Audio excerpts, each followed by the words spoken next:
इस वीडियो में मेरे पास एक इंक्लाइन प्लेन है जो कि बर्फ की बनी हुई है और मैं पूरी कोशिश कर रहा हूं इसे एक अच्छा सा राइट ट्रायंगल बनाने की। हाँ, और ये जो इंक्लाइन प्लेन है, ये जो बर्फ वाली इंक्लाइन प्लेन है, ये हॉरिजॉन्टल से 30 डिग्री का एंगल बना रही है, 30 डिग्री का।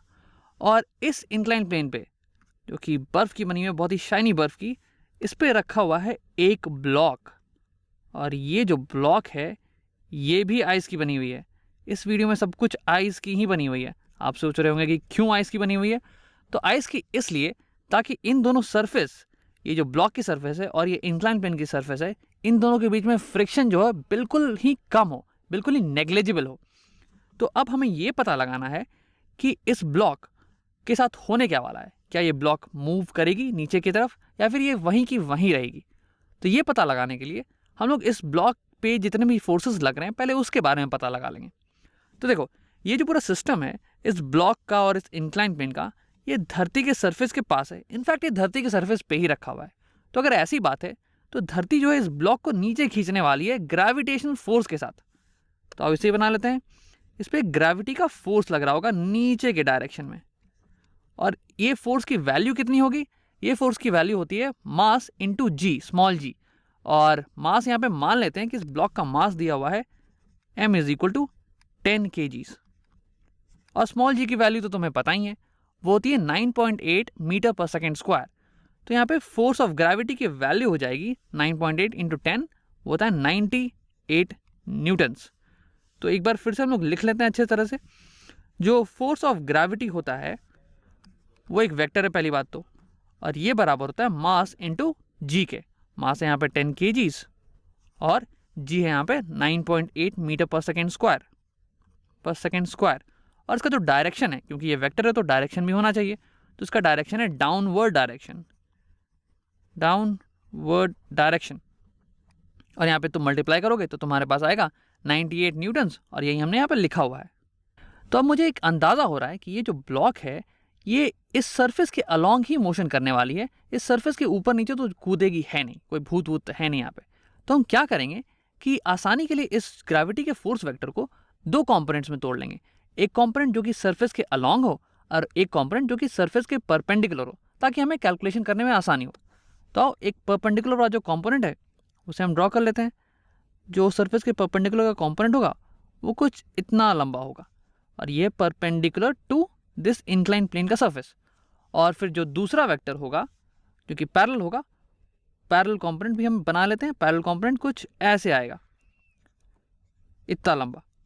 तो ये हो गया ग्रेविटी का कंपोनेंट, फोर्स ऑफ ग्रेविटी का कंपोनेंट जो कि परपेंडिकुलर है इंक्लाइन प्लेन के, और ये हो गया फोर्स ऑफ ग्रेविटी का कंपोनेंट जो कि पैरेलल है सरफेस, इंक्लाइन प्लेन के सरफेस के। और क्योंकि ये वाला जो वेक्टर है इसे हम मूव कर सकते हैं, वेक्टर्स को मूव कर सकते हैं प्लेन में, तो इसे हम ऐसे यहाँ भी बना सकते हैं नीचे। तो इसे हम ऐसे बना लेंगे ताकि हमारा यहाँ पे ट्रायंगल कंप्लीट हो गया हो। और पिछले वीडियो में हमने आपको ये दिखाया था कि ये जो एंगल है 30 डिग्रीज है।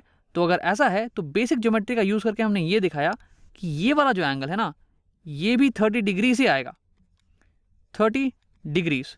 और उसके बाद हमने बेसिक ट्रिग्नोमेट्री का यूज़ करके इन दोनों साइड्स, इस ट्रायंगल में इन दोनों साइड्स की लंबाई निकाल ली थी। ये जो हाइपोटेन्यूज है इसका 98 डिग्रीज 98 न्यूटन्स दिया हुआ है लंबाई, और ये राइट एंगल ट्रायंगल होने वाला है ना, ये राइट एंगल ट्रायंगल। और उसके बाद फिर हमने यूज़ किया था सो का टोआ, जो कि ट्रिग्नोमेट्रिक आइडेंटिटीज बताती हैं हमें। सो मतलब sine is equal to opposite by hypotenuse, यानी कि अगर इस एंगल का हम साइन लें तो वो होगा ऑपोजिट ये साइड बाय हाइपोटेन्यूज 98। तो इससे आ जाएगी इस साइड की वैल्यू, और वो होगी 98 into sine of 30 degrees, into sine of 30 degrees. और वैसे ही हम इस साइड की लंबाई भी निकाल सकते हैं। सो का यानी कि का से हो गया cos is equal two adjacent by hypotenuse. तो यानी कि cos of 30 degrees is equal two adjacent की लंबाई, वो है ये वाली साइड, डिवाइडेड बाय 98 न्यूटन जो कि हाइपोटेन्यूज। तो इससे आ जाएगा इस साइड की लंबाई बराबर हो जाएगी 98 Newton's into cos of 30 degrees, cos of 30 degrees. और ये फोर्स है तो इसकी यूनिट होगी न्यूटन्स और इसकी भी यूनिट होगी न्यूटन्स। और हमने ये सारी कैलकुलेशंस बहुत ही अच्छे से की है पिछली वीडियो में। तो अगर तुम्हें ये नहीं समझ में आ रहा हो तो तुम पिछला वीडियो देख सकते हो एक बार। तो अब हम क्या करने वाले हैं, इसे और सिंप्लीफाई करेंगे। हमें पता है कि cos 30 की वैल्यू कितनी होती है, तुमने ट्रिग्नोमेट्रिक टेबल वगैरह देखा होगा और कुछ कॉमन वैल्यूज़, कुछ कॉमन डिग्रीज की कॉस और साइन की वैल्यू याद की होगी। तो cos 30 का वैल्यू आता है √3/2 और साइन 30 की वैल्यू आती है 1/2। तो अब हम इसे सॉल्व करके निकालते हैं कि ये जो वेक्टर है ग्रेविटी का परपेंडिकुलर वेक्टर, ग्रेविटी का सरफेस के परपेंडिकुलर वाला वेक्टर, अब इसे लिख लेते हैं। फोर्स ऑफ ग्रेविटी का परपेंडिकुलर वाला जो कंपोनेंट है इसकी वैल्यू कितनी होगी, वो होगी 98 इंटू √3/2। तो 98/2 हो जाता है 49 और ये √3, 49 इंटू √3 न्यूटन। और क्योंकि ये वेक्टर है तो उसका एक डायरेक्शन भी होने वाला है और उसका डायरेक्शन है परपेंडिकुलर और inside the surface of incline. और वैसे ही हम क्या करेंगे, इस वाले वेक्टर की वैल्यू निकालेंगे। ये वेक्टर सेम ही है, बस इसे हमने उठा के यहाँ पे रख दिया है, ठीक है। तो इसकी वैल्यू आती है 98 इंटू हाफ, तो इसे भी लिख लेते हैं। फोर्स ऑफ ग्रेविटी और उसका कौन सा component, parallel to the surface वाला कॉम्पोनेंट, और ये वेक्टर है और इसकी वैल्यू आएगी 98 इंटू हाफ और वो होती है 49 न्यूटन्स। और क्योंकि ये वेक्टर है तो इसकी भी डायरेक्शन हम लोग लिख देंगे parallel downward surface of incline. तो ये हो गया हमारा दोनों वेक्टर। अब जबकि हमने इस वेक्टर को रिजॉल्व कर दिया है, इस ग्रेविटी के वेक्टर को रिजॉल्व कर दिया है दो परपेंडिकुलर कंपोनेंट्स में, तो अब इस वेक्टर की मुझे ज़रूरत नहीं है। तुम इसे हटा सकते हो अपने डायग्राम से ताकि ये तुम्हें कंफ्यूज नहीं करे। और क्योंकि ये वाला जो वेक्टर है वो इस वेक्टर के बराबर ही है, इसे हमने बस स्लाइड करके यहाँ पे कैलकुलेशन के लिए लाया था, तो इससे भी हम हटा सकते हैं। तो अब मुझे दिख रहा है कि मेरे डायग्राम में, मेरे फ्री बॉडी डायग्राम में इस ब्लॉक पे बस दो ही वेक्टर है, एक वेक्टर इस डायरेक्शन में और एक वेक्टर नीचे के डायरेक्शन में। तो अगर बस यही दो वेक्टर होते तो आओ ये वाला परपेंडिकुलर डायरेक्शन को लेते हैं। परपेंडिकुलर डायरेक्शन में बस एक वेक्टर नीचे के डायरेक्शन में, इसका मतलब इस ब्लॉक का एक्सेलरेशन होना चाहिए इस डायरेक्शन में। इसका मतलब ये जो ब्लॉक है ये इस इंक्लाइन प्लेन को तोड़ के इस डायरेक्शन में एक्सेलरेट करेगा। बट हमें ये अंदाजा है कि ऐसा कुछ होने वाला नहीं है। इस डायरेक्शन में, सरफेस के परपेंडिकुलर डायरेक्शन में कोई मोशन नहीं होगा, न कि ये ब्लॉक ऊपर जंप करेगा और न ही ये ब्लॉक इस इंक्लाइन को तोड़ के अंदर जाएगा।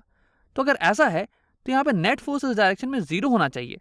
इसका मतलब कि इस डायरेक्शन में एक और फोर्स है जो कि इसके ऑपोजिट है, तो उसे बना लेते हैं। तो पता है कि इस डायरेक्शन में एक फोर्स होना चाहिए और ये फोर्स जो है ऑपोजिट होगा इस फोर्स ऑफ ग्रेविटी के परपेंडिकुलर कंपोनेंट के, और इसकी जो लंबाई होगी वो बिल्कुल ही बराबर होगी फोर्स ऑफ ग्रेविटी के परपेंडिकुलर कंपोनेंट के। और तुम्हें अंदाजा लग ही गया होगा कि इस फोर्स को हम क्या कहते हैं, वो है नॉर्मल फोर्स, और इसकी मैग्नीट्यूड होगी इस फोर्स के बराबर की, वो है 49√3 न्यूटन। बस डायरेक्शन जो है वो होगा आउटवर्ड, परपेंडिकुलर और आउटवर्ड।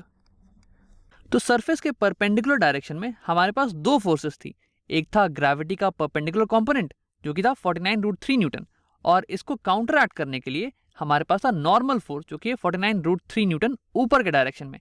और ये फोर्स इसलिए आ रहा है क्योंकि हमारा जो इंक्लाइन प्लेन है वो ब्लॉक को ऊपर की तरफ ढकेल रहा है और ग्रेविटी से नीचे की तरफ ढकेल रही है। और क्योंकि दोनों फोर्सेस बराबर हैं इसलिए ये एक दूसरे को कैंसिल आउट कर जाते हैं और इसलिए नेट फोर्स परपेंडिकुलर डायरेक्शन में 0 आता है। और क्योंकि नेट फोर्स 0 है तो एक्सेलरेशन नेट जो होगा वो भी 0 होगा इस डायरेक्शन में, और ब्लॉक इस डायरेक्शन में कोई एक्सेलरेशन नहीं करेगी। तो अब देखते हैं दूसरी डायरेक्शन जो कि है parallel to the surface of incline plane. इस डायरेक्शन में मेरे पास बस एक ही फोर्स है और वो है 49 न्यूटन्स का। और क्योंकि ये दोनों चीज़ें आइस की बनी हुई हैं तो हम ये मान सकते हैं कि इसमें कोई फ्रिक्शन नहीं है, कोई भी फोर्स नहीं है जो कि इसे नीचे मूव करने से रोके। तो हम क्या करेंगे, क्योंकि हमारे पास नेट फोर्स आ गया है इस डायरेक्शन में, तो हम एक्सेलरेशन निकाल लेंगे। और ये तो तुम्हें पता ही होगा कि F net is equal to mass into acceleration, और एक्सेलरेशन निकालने के लिए दोनों साइड हम मास से डिवाइड करते हैं तो हमारे पास आ जाएगा F net by mass is equal to acceleration, net acceleration उसी डायरेक्शन में। तो अब हमारे पास यहाँ पे नेट फोर्स है 49 न्यूटन्स, अगर दोनों साइड में मास से डिवाइड कर दूँ तो मेरे पास आ जाएगा एक्सेलरेशन। तो अब इसे भी लिख लेते हैं, एक्सेलरेशन इज इक्वल टू ये divided by mass, net force divide by mass, और यहाँ भी डिवाइड बाई मास, और मास की वैल्यू है 10 kgs। तो हमारे पास फाइनल एक्सेलरेशन आ जाएगा, एक्सेलरेशन इज इक्वल टू 49/10 होता है 4.9, और यूनिट्स देख लेते हैं। न्यूटन को हम लिख सकते हैं केजी इंटू मीटर पर सेकेंड स्क्वायर, तो केजी से केजी कट जाएगा और हमारे पास बचेगा मीटर पर सेकेंड स्क्वायर, और ये हो जाएगा हमारे ब्लॉक का एक्सेलरेशन। और क्योंकि ये वेक्टर क्वांटिटी है तो इसका एक डायरेक्शन भी होने वाला है ना, और डायरेक्शन होगा इस डायरेक्शन में, पैरेलल डायरेक्शन में डाउनवर्ड। ये जो डायरेक्शन है फोर्स की वही सेम डायरेक्शन होगी एक्सेलरेशन की, वो हो जाएगा parallel and downward surface of incline, surface of incline।